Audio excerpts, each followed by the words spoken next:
अब यूपी की खबरें देखे भी, खबरें पढ़े भी।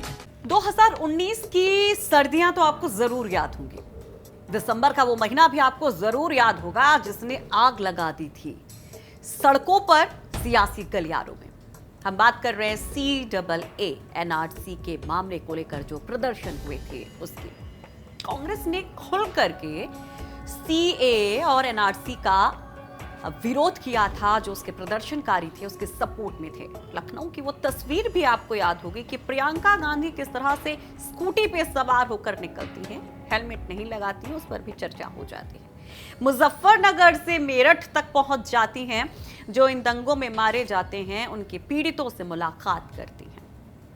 अब वही CAA NRC एक बार फिर से कांग्रेस के एजेंडे में है। नमस्कार, आप देख रहे यूपी तक और आपके साथ मैं हूं सुषमा। अल्पसंख्यकों को लुभाने के लिए कांग्रेस ने एक बहुत बड़ा प्लान तैयार कर लिया है और 16 ऐसे बिंदु तैयार कर लिए हैं जिसके जरिए वो मुस्लिम वोट बैंक को अपने खाते में लाने की कोशिश कर रही है।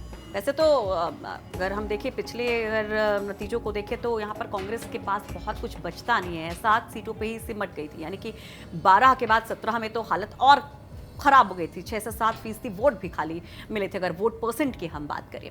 लेकिन अब जो 20% मुस्लिम है उसे वो सपा से चुराना चाहते हैं, बसपा से भी कहीं से कहीं छुपा करके अपने पाले में लाना चाहते हैं। और इसके लिए जो सबसे बड़ा दांव है वो ये है कि ये कहा गया है कांग्रेस की तरफ से कि अगर उनको कामयाबी मिलती है 2022 में तो वो CAA NRC के मामले में जो लोग प्रदर्शन कर रहे थे, जिनके खिलाफ मामला दर्ज है, उनके ऊपर से मामले वापस लेंगे और न केवल मामले वापस लेंगे बल्कि मुआवजा भी देंगे।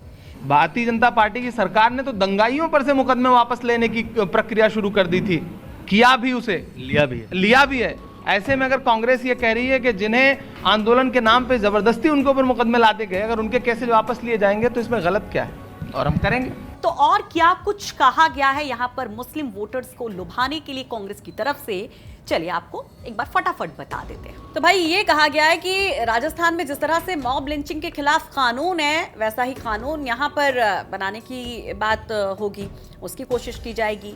बुनकर जो हैं उनको फ्लैट रेट पर बिजली दी जाएगी और कांग्रेस के जमाने में जो कताई मिल स्थापित किए गए थे उनको फिर से खोला जाएगा। और इसके जरिए आप समझ सकते हैं कि पूर्वांचल को साधने की कोशिश है। बुनकर सबसे बड़ा एक मुद्दा बनते हैं पूर्वांचल की सियासत में।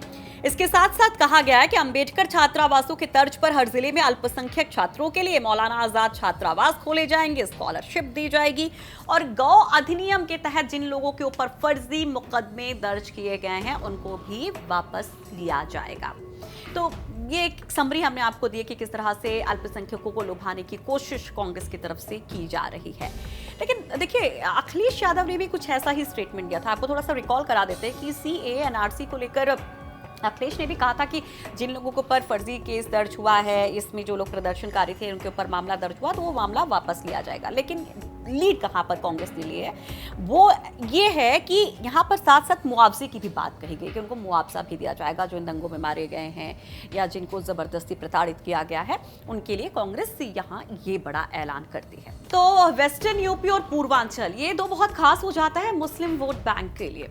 और देखिए कि यहाँ पर किस तरह से BSP भी इसको छोड़ नहीं रही है। जब प्रबुद्ध सम्मेलन का समापन हो रहा था तब भी मायावती ने ब्राह्मणों के साथ साथ मुस्लिमों को साधने की कोशिश की थी और ये कहा था कि भाई आपको मलियाना कांड और मुजफ्फरनगर कांड को नहीं भूलना चाहिए। और आपको ये बता दें कि जब मलियाना कांड हुआ था उस समय कांग्रेस सत्तासीन थी और जब मुजफ्फरनगर दंगे हुए थे 2013 में तो समाजवादी पार्टी की सरकार थी।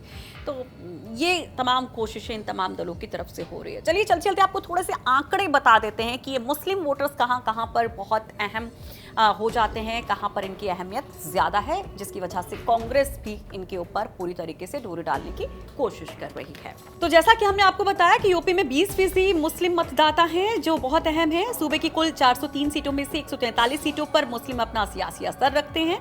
इनमें से 70 सीटों पर मुस्लिम आबादी 20 से 30% के बीच है, जबकि 73 सीटें ऐसी हैं जहां मुसलमान 30% से ज्यादा है। करीब 3 दर्जन ऐसी विधानसभा सीटें हैं जहां मुस्लिम उम्मीदवार अपने दम पर जीत दर्ज कर सकते हैं और करीब 107 विधानसभा सीटों पर अल्पसंख्यक मतदाता चुनावी नतीजों पर खासा प्रभाव रखते हैं। तो हमारी कोशिश थी इस गणित को भी समझाने की, लेकिन सवाल यही है कि क्या इन कोशिशों के जरिए, जैसा लगातार प्रियंका करती रही हैं, मेरठ भी पहुंचती हैं, मुजफ्फरनगर भी पहुंचती हैं, और इसके साथ साथ हमने देखा था कि कैसे उनको रोका जाता है मेरठ बॉर्डर पर, तो काफ़ी हंगामा भी वो करती हैं। वो अभी जो वो जारी रखे हुए हैं उसको फिर से जीवित करने की जो कोशिश की जा रही है कांग्रेस की तरफ से, उन तस्वीरों को याद कराने की कोशिश की जा रही है, उससे क्या कामयाबी मिलेगी। तो और डिटेल से आप ये खबरें पढ़ सकते हैं, और मुस्लिम वोटर्स को लुभाने के लिए तमाम पार्टियों की तरफ से और क्या कुछ किया जा रहा है, क्योंकि बीजेपी की तरफ से भी एक बड़ी प्लानिंग है मुस्लिम वोटर्स को अपने पाले में लाने के लिए। उसको तफसील से पढ़ने के लिए आपको जाना होगा UPTak.in पर। तो खबरों को देखने के साथ, हमसे बात करने के साथ साथ खबरों को तफसील से पढ़िए, क्योंकि हो सकता है कि हमसे यहाँ पर बहुत सारे फैक्ट्स छूट जाएं, लेकिन वहाँ नहीं छूटेंगे। तो हम वही कहते हैं ना कि भाई अगर सियासी खबरों का सही अड्डा आपको चाहिए तो यूपी तक है। यूपी तक के साथ हमारी वेबसाइट भी UPTak.in। बने रहिए हमारे साथ। अब यूपी की खबरें देखे भी, खबरें पढ़े भी।